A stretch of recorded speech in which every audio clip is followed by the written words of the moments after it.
లోకేష్ గారు ఉన్నారు. పులి కడుపున పులే పుడుతుంది. కాకపోతే పెద్ద పులి సాధువు, చిన్న పులి ఉగ్ర నరసింహం. తేడా అంతే. ఈ ఉగ్ర నరసింహం దెబ్బకి ప్రతిపక్షం ఎవడైతే ఉన్నాడో గొడ్డల పార్టీ పరారు.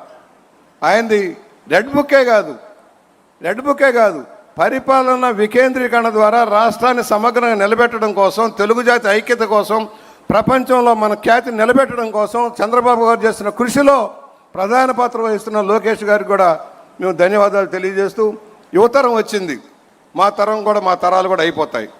కాకపోతే యువతరం నేర్చుకోవాల్సింది కష్టపడటం. రామారావు గారు నేర్పింది నీతి నిజాయితీలతో కూడుకున్న రాజకీయం. ప్రజల కోసం సంక్షేమం, ప్రజల మధ్య ఉండండి.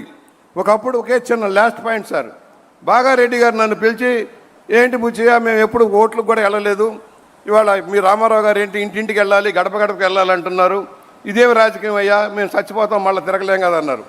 అదే తెలుగుదేశం రామారావు గారు కార్యకర్తల్ని ప్రజలకు చేరువుగా చేశారు, నాయకుల్ని ప్రజలకు జవాబుదారీగా చేశారు. ఇవాళ సామాజిక వర్గాలకు అత్యున్నత స్థానం కల్పించారు. ఇవాళ మీరు మహిళకి కేంద్ర ప్రభుత్వం ఇచ్చినా ఇవ్వకపోయినా మేము 33% పైచీలకు ఇస్తామని చెప్పినందుకు మీకు ధన్యవాదాలు సార్. వంటింటికి పరిమితమైన మహిళలు ఇవాళ ముందుకు వస్తూ ఉన్నారు. వారిని అన్ని రంగాల్లో అద్వితీయంగా విజయం సాధిస్తున్నారు సార్.